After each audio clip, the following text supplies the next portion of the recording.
அது அது கூட அவர்களுக்கு தெரியும். ஏன்னு சொன்னால் நாளைக்கு ஐநா சபை இந்த விடயத்தில் ஒரு சர்க்கிளை மேற்கொண்டால் இந்த ஐநா சபைக்கு கொடுக்கப்பட்ட ஆவணங்கள் கூட சேனல் 4 ஊடாகவோ அல்லது வேறு வேறு உலகத்தரம் வாய்ந்த ஒரு ஊடகத்துக்கு ஊடாகவோ இதே அறிக்கையை இந்த சான்றுகளை சமர்ப்பித்த அமைப்புகளுக்கு ஊடாகவோ தனி மனிதருக்கு ஊடாகவோ உலகத்துக்கு அம்பலப்படுத்தப்படும்.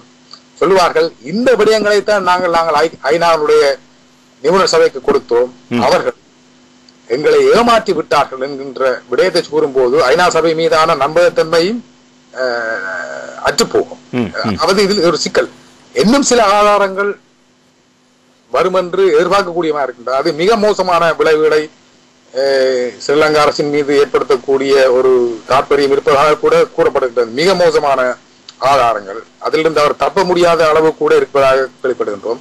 ஆனால் சிங்களத்தை பொறுத்தவரையில் சில அந்த சில திமிர்த்தனங்கள் காணப்படுகின்றது. யாரும் இங்கே வரக்கூடாது, ஒரு ஆர்ப்பாட்டம் செய்வார்கள், அல்லது இவர்கள் இந்த வெளியாக இந்த அறிக்கையை வெளிவிடும் வரைக்கும் ஐநாவுக்கு எதிரான அல்லது மேற்குலகத்துக்கு எதிரான ஆர்ப்பாட்டங்கள் ஒன்றும் நடைபெறாது. அது வெளியிட்ட பின்பாடு சில சிங்கள மக்கள் மத்தியில் அவர்கள் அந்த பேரினவாத ஒரு அரசியல் சிந்தனையில் வைத்துக் கொண்டுதான் அவருடைய இருப்பே தங்கியிருக்கின்றது. அது உடைக்கப்படும் போது அவர்களுடைய அந்த அரசியல் அதிகார இருப்பு நொறுங்கிவிடும். அது அவர்களுக்கு தெரியும். ஆக ஏன்னு சொன்னால் அவர்கள் உண்மையில அந்த நாட்டின் பிரச்சனையை மேலவா தீர்த்திருக்கலாம், ஆனால் முடியாது அவரால். அவருடைய அரசியல் இருப்பே அந்த பேரினவாத ஒரு அடிப்படை சிந்தனையில் எழும்பிய விடயம்தான் ஒழிய அது ஒரு முற்போக்கான சிந்தனையோ அல்லது எல்லா மக்களையும் இணைத்து ஒரு சிறிய நாடு நாங்கள் வளமான நாடாக ஆக்க வேண்டும் என்கின்ற சிந்தனையை விட ஒரு அதிகாரத்தை எவ்வாறு தொடர்ச்சியாக தக்க வைப்பது என்கின்ற சிந்தனை மட்டும்தான் இந்த அரசியல் தலைமைகளிடம் இருக்கின்றது. அது அவர்களிடம் நாங்கள் பெரிதாக எதிர்பார்க்க முடியாது. அதே தவிர இந்த இவ்வாறான சூழ்நிலையில் ஒரு அதிகாரமிக்க ஒரு விசாரணை குழுவை அப்படி மஹிந்த ராஜபக்ச தரப்பில் இல்லை நாங்கள் இந்த நல்லெண்ணக்க ஆணைக்குழுவை பூசி மழுகுகின்றோம் அல்லது ஒரு தரம் உயர்த்துகின்றோம் என்கின்ற விடயத்தை அவர்கள் கூறினாலும் இது இன்னும் ஒரு 2-3 மாதங்களுக்கு இது இழுத்தடித்து செல்லக்கூடிய ஒரு சாத்தியப்பாடுகளும் கூடுதலாக தென்படுகின்றது. அதாவது நல்லிணக்க ஆணைக்குழுவின் செயற்பாட்டு காலம் முடிவடைந்தாலும் அதனை நீடிப்போம் என அரசு வெளிப்படுத்தும் இந்த செய்திகள் கால நீடிப்பு தந்திரோபாயத்தை எடுத்து கூறுவது போல் இருக்கின்றது. இவையே முறியடித்து பான் கி மூன் அவர்கள் இந்த ஒரு காத்திரமான ஒரு ஆணைக்குழுவை விசாரிக்கக்கூடிய அதிகாரமுடைய ஒரு ஆணைக்குழுவை அவர் நியமிப்பாரா? அவர் ஒரு விஷயம் தான் சொல்லுகின்றார், சர்வதேச பொறிமுறை.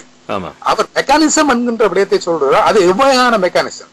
அது ஒரு ஆணைக்குழுவா அல்லது ஒரு அட்வைசரி கமிட்டியா அல்லது ஒரு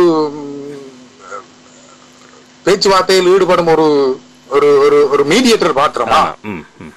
அதாவது அவர் மெக்கானிசம் என்று சொல்றாரே ஒழிய ஒரு கமிஷன் உருவாக்கப்பட வேண்டும் என்று சொல்ற விஷயத்தை வலியுறுத்தவில்லை.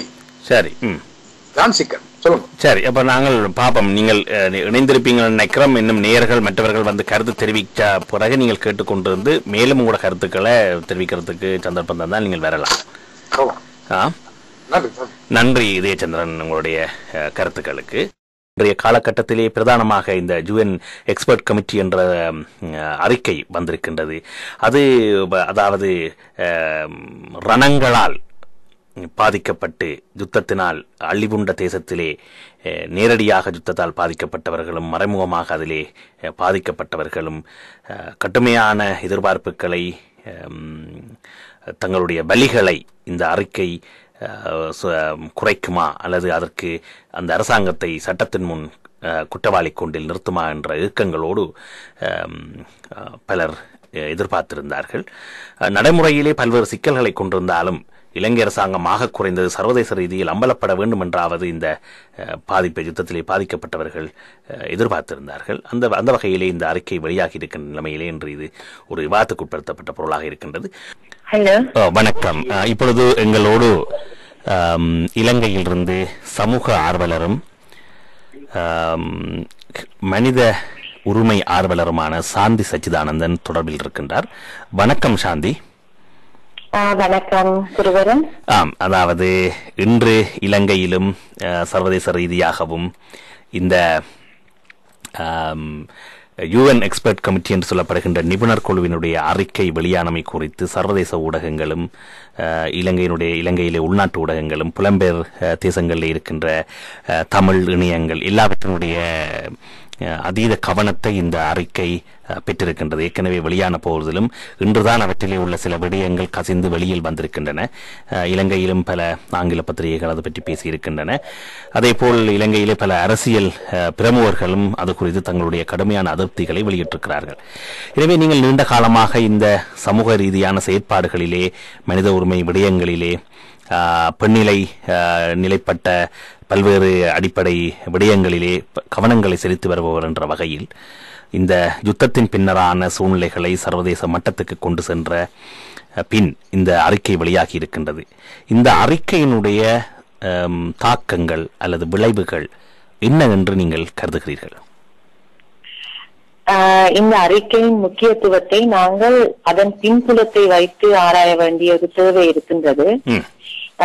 நீங்கள் தென்னாப்பிரிக்கா அல்லது வேறு எந்த நாட்டை எடுத்தாலும் வன்முறையினால், யுத்தத்தினால், உள்நாட்டு யுத்தத்தினால் பாதிக்கப்பட்ட இந்த நாடுகளில் திரும்ப நல்லிணக்கத்தை ஏற்படுத்துகின்றதுக்கு இந்த ட்ரூத் அண்ட் ரிகன்சிலியேஷன் ப்ரோசஸ் என்று அவர்கள் கூறுவார்கள்.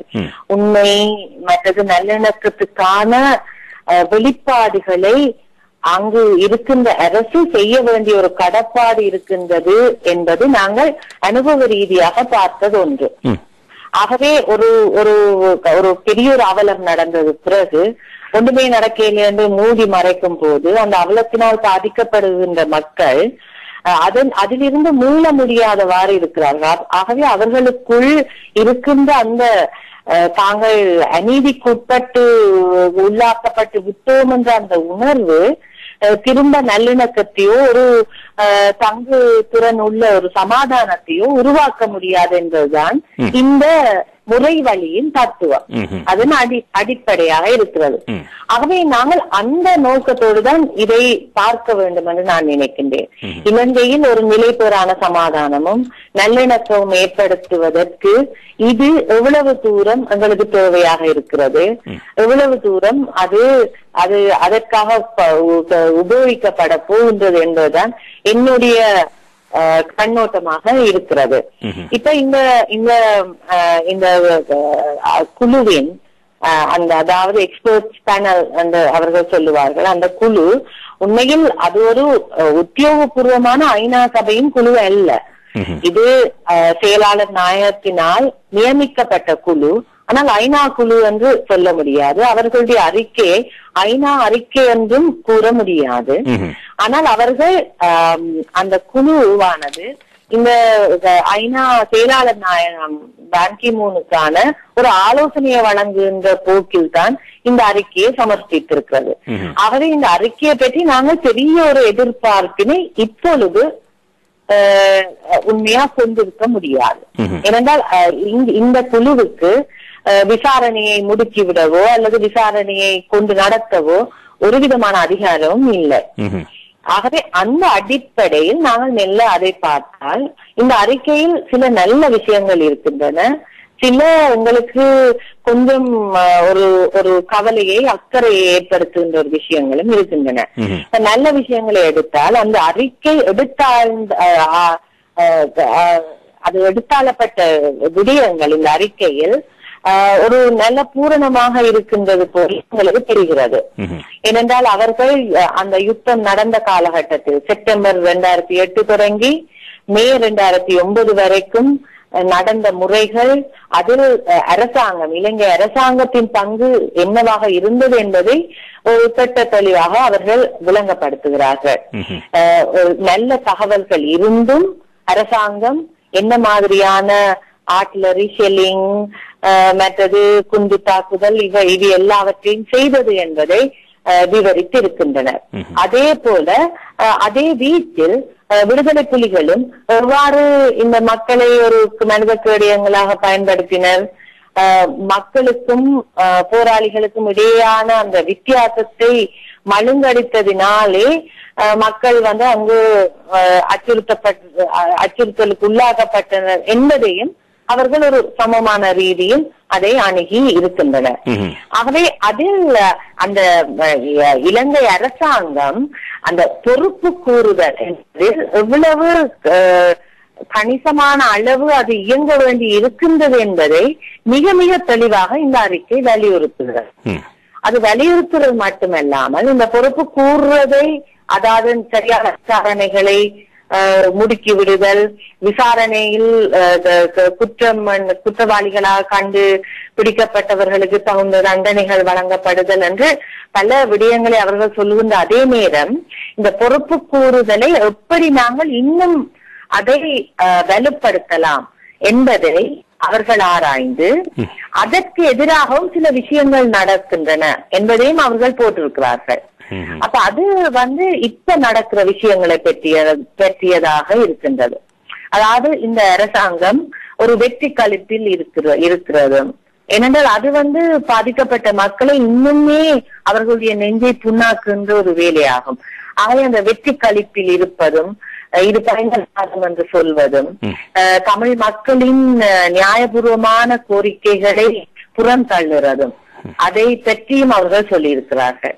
அது மட்டுமல்லாமல் தொடர்ந்தும் ஒரு இன ரீதியாக ஒடுக்குமுறை அல்லது ஒரு பாகுபாடான முறையில் நடத்தப்படுகின்றதை பற்றியும் குறிப்பிட்டு இருக்கின்றனர். அடுத்தது இந்த பாராமிலிட்டரி குரூப்ஸ் என்று நாங்கள் சொல்லக்கூடிய ஆயுத குழுக்களை இன்னும் வைத்திருந்து அந்த குழுக்களின் மூலம் மக்கள் மத்தியில் அச்ச உணர்வையும் இன்னுமே ஒரு வழக்கமான வளமை நிலைமைக்கு வராத ஒரு நிலைமையை ஏற்படுத்துவதை பற்றியும் அவர்கள் கூறியிருக்கின்றனர். அத்துடன் அவர்கள் புலம்பெயர் தமிழர்களின் பாத்திரத்தையும் அவர்களுடைய பங்கினையும் இங்கு சொல்லி இருக்கின்றனர். எவ்வாறெனில் விடுதலை புலிகளுக்கும் இதில் ஒரு பங்கு இருந்தது இந்த மக்களின் அழிவில். ஆகவே அதை அங்கீகரிக்க தவறுவதும் இந்த சமாதானத்தை ஏற்படுத்துவதற்கு ஒரு தடையாக இருக்கின்றது என்று அவர்கள் பல மட்டங்களில் இதை ஆராய்ந்து இருக்கின்றார்கள். உண்மையாக பார்க்க போனால் சிங்கள மக்களினாலும் ஒரு அளவுக்கு ஏற்றுக்கொள்ளக்கூடிய ஒரு கருத்தாக, ஒரு அறிக்கையாக இது இருக்கின்றது. நான் நினைக்கின்றேன் அது முக்கியம். உதாரணமாக நான் டிரான்ஸ்பரன்ஸ் என்ற அந்த இணையதளத்துக்கு நான் போய் இந்த கட்டுரையை பற்றி பலர் அதை பற்றியான தங்களுடைய அபிப்பிராயங்களை தெரிவித்திருந்தனர். அதில் எல்லோருமே சரி, ஒரு யுத்தத்தில் நடந்திருக்கிறது என்று அதை ஏற்றுக்கொள்ளுகின்ற ஒரு போக்கில் வருகின்றதை நாங்கள் காண்கின்றோம். இது மிக மிக முக்கியம், ஏற்றுக்கொள்ள வேண்டும். அதைத்தான் இந்த அறிக்கையும் வலியுறுத்துகிறது. இந்த தவறு நடந்ததையும் இலங்கை அரசாங்கம் தன்னுடைய அந்த தவறில் தான் வகித்த பங்கினையும் பகிரங்கமாக ஒத்துக்கொள்ள வேண்டும் என்பதை இந்த அறிக்கை வலியுறுத்துகிறது. அதுதான் மிக முக்கியமான ஒரு விஷயமாகும். ஆனால் மற்ற பக்கத்தில் பார்த்தால் இந்த அறிக்கையினால வருகிற சில கவலைகள் எங்களுக்கு இருக்குது.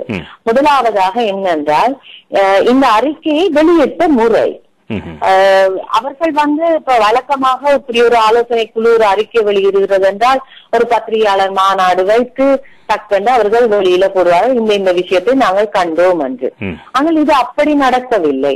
மார்ச் மாதம் முடிவுற்ற அறிக்கை பல வாரங்கள் கழித்துத்தான் வெளியிடப்படுகிறது. அதுவும் எப்படி வெளியிடப்படுகிறது என்றால், இங்கு புத்தாண்டு கொண்டாட்டத்தில் இருக்கின்ற நேரத்தில் தான் அந்த அறிக்கையை வெளியிட்டு அவர்கள் அதை மெல்லமாக பான் கி மூனுக்கு கொடுக்கிறார்கள். பான் கி மூன் வேறு ஒன்றும் சொல்லாமல் அவர் உடனே அரசாங்கத்துக்கு அதை கையளிக்கிறார். அப்ப அதில் என்ன, அப்ப அதை பார்த்தவுடன் உங்களுக்கு கொஞ்சம் மனசில் ஒரு கிளேசம் ஒன்று வருகின்றது. இது அரசாங்கத்தின் ஒரு ரியாக்ஷனை அவர்கள் என்ன சொல்ல போறாங்க பார்த்து பிறகு நாங்கள் எங்களுடைய நடவடிக்கையை செய்வோம் என்று சொல்லுவது போல இருக்கிறது.